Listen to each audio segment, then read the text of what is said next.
Magandang araw mga ka-Wonder. Welcome back sa ating YouTube channel, Wonder Vlogcaster po. Magandang gabi sa inyo lahat. Pag-usapan natin itong pinipilit nila na meron daw colostomy ang ating Pangulong Marcos dito sa kanyang kaliwang bahagi ng tiyan. So, may colostomy nga ba? Yan ang tanong. Kasi, to be honest, may mga colostomy kasi na hindi mo talaga mahahalata. Kasi they are designed to be concealed, no? Para, of course, for aesthetics, para hindi halata. But ang tanong nga ba, meron ba talagang colostomy ang Pangulong Marcos? Meron ditong video bago tayo pag-usapan natin ng further. Panoorin muna natin itong video at tingnan natin kung siya nga ay may colostomy.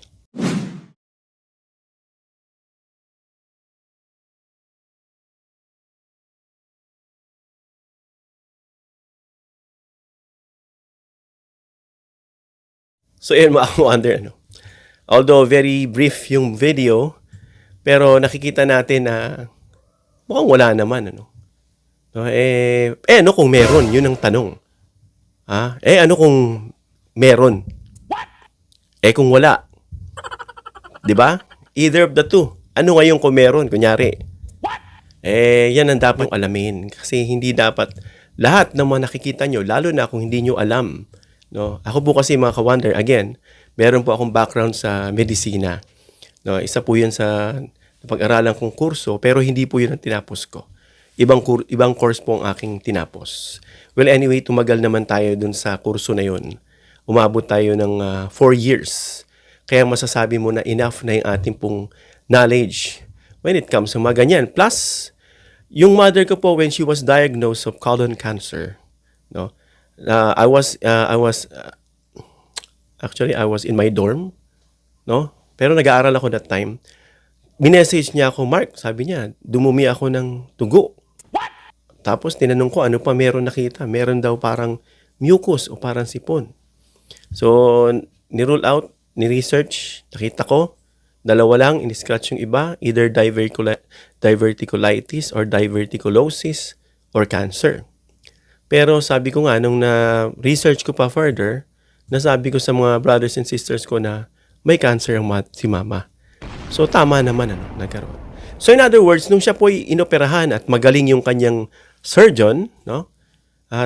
I-refer ko kayo kung meron kayong mga ganyang problem. Diyan siya sa FEU, no?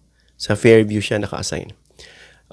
Inoperahan niya yung mother ko at nakasurvive ang mother ko for 6 years after niyang operahan at hindi siya nag-colostomy. Kasi pinutulan siya ng ganito, mga 7 to 8 inches na bituka.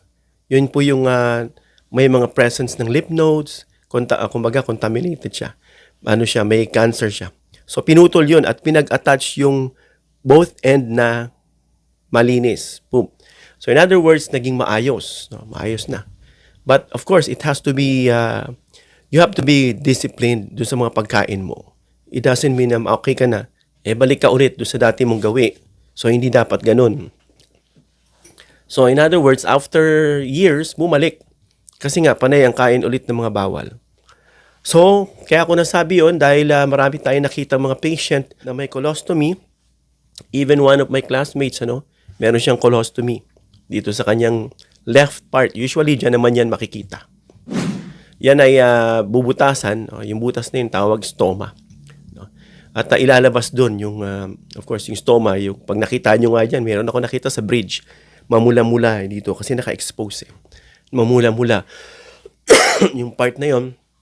At doon nakakamit yung colostomy bag. No? Sa may bandang ascending, transverse, descending. Kasi doon yung parang huling output ng dumi, no, sa pababa sa kaliwa. So, yun, yung colostomy bag or yung pouch, kung saan naiipon yung dumi. Of course, tanggalin mo yun, lilinisin mo yun. At yung mga nakikita natin dyan na may colostomy, yung ginagamit nila para makahingi silang tulong sa mga bridge, no?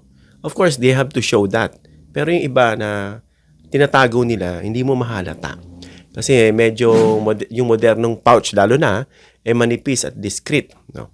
Kaya hindi mo mahalata. Pero yung sinasabi nating pag inoperahan ka kasi niyan ng colon cancer o diverticulitis or diverticulosis, it takes time. Bago ka bumangon, masakit yan, bawal ka pa magkikikilos, no? Ang tagal niyan. Bago ka ulit bumalik sa normal, makalakad ng normal, no? At pero of course, maaari ka pa rin makalakad ng normal at mabuhay ng normal. Tandaan po ninyo mabuhay ng normal, makapagtrabaho ng normal. Kasi dinidisqualify nila sa PBBM. May sakit, baka raw incompetent na hindi na raw pwede. Hahanap lang ng butas kasi walang alam sa medisina. So, pwede kang makapagtrabaho ulit. Gaya ng itong classmate ko hindi ko alam na may colostomy. Nagbabasketball, naglalaro pa kung ano-anong ginagawa. So, pwede kang mag-ehersisyo pagkatapos mong gumaling at mamuhay ng halos normal.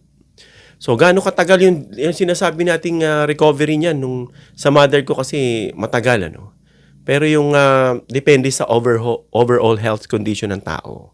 No? Dahilan, halimbawa, cancer, of course, medyo matagal yan.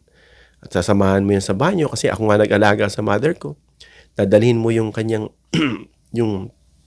suwero, dasamahan mo siya, no? Depende rin sa komplikasyon. So yung hospital stay niya is from within 3 to 7 days. Pero hindi ako naniniwala, depende nga sa lala ng sitwasyon kasi may mom stayed there for 3 weeks, 3 weeks diyan sa hospital. At of course, initial recovery 4 to 6 weeks nga. Sa bahay, mapagaling ka pa niyan. And then full recovery niyan 2 to 3 months. Matagal. Nakita na natin agad si PBBM pagkagaling ng ospital, nakalabas agad. 'Di ba? Nakalabas agad. So yung mga sinasabi nila na dinidiskwento nila yung Pangulo para maagaw lang nila yung pwesto. How pathetic. Nakakatawa. Nagmumukha pa tuloy tanga kasi hindi alam yung mga background sa medisina. So yun nga, at siyempre mag-a-adjust ka muna dyan. Hindi ka pa sanay, pero wala ka naman nakita kay PBBM na nag-a-adjust siya, na sumasakit, no? At kung ano-ano mang pag-a-adjust. Dalawang klase kasi ang colostomy, isang temporary at isang permanent. Depende sa kondisyon ng tao. Pero ang tanong, naka-colostomy pa si PBBM. Whether naka-colostomy man yan o hindi, wala namang issue doon. No? Kasi nga, sabi niya nga, siya na nga nagsabi, mayroon siyang diverticulitis. At okay na. Hindi naman pinuputol yung dyan pwede siyang pwede siyang maglagay ng colostomy pero hindi naman siya nilagyan, no? Yung part na yon na inflamed lang yon. At hindi naman ganun kalala yung sitwasyon ni PBBM. Kaya nakabalik nga agad Pag malala yan, hindi yan agad-agad pwede isalang. Weeks ang bibilangin yan. No? So, doon mo makikita na okay ang Pangulo. Kahit sabi mong may colostomy pa yan, wala pa rin problema. Normal pa rin ang function niya. Hindi naman kasi ditong concern sa utak. Kapag sa utak ang concern ng isang leader, delikado. Diba? Sabi nga nila halimbawa, isang leader na makapangyarihan, paano kung ipagkakatiwala mo sa kanyang bansa at may saltik? Tapos pindutin niya yung nuclear at pasabugin yung buong mundo. Biro mo, it takes a lunatic or psychologically imbalance or unbalanced o kung ano man term dyan, depende sa degree o sa lala ng tama sa utak. Tapos ipagkakatiwala mo, kaya hindi po pwede. Kaya yung mga sumusuporta dyan dahil sa basta, magsitigil-tigil kayo. Sana ipasa, no, yung sinasabi nating i-qualify yung mga boboto. Dahil delikado. Pag boboto ka, dapat i-qualify ka, interviewin ka bago ka bigyan ng karapatan magkaroon ng magkaroon ka ng voters ID o voters kung ano man dyan kailangan, requirements, para bumoto ka. Delikado Kasi wala ka na rin sa tamang isip. Kaya delikado. So yun mga ka-wonder, malinaw naman na okay naman si PBBM. Wala naman, nakita naman natin, hindi naman yun colostomy. Wala rin problema, kahit may colostomy pa yan. Sabihin lang natin pagpalagay, wala rin problema kasi hindi naman dito. Halos pwedeng mamuhay ka ng halos normal. Siyempre, pag sinabi mong normal, wala yung colostomy. Kaya pwede pa rin halos normal kasi nga, mayroon lang colostomy.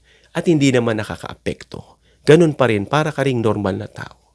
Hanggang dito lang tayo mga ka-wonder. Comment down below your opinion para mabasa natin. And please give me a thumbs up if you like this video para may share ni YouTube sa iba pa. Please share this video para malaman nila tungkol sa pag-uusap o sa usapang colostomy And of course, please subscribe, hit the notification bell icon, choose all bilang suporta sa aming mga content creators. Hanggang sa muli mga ka-Wonder, God bless.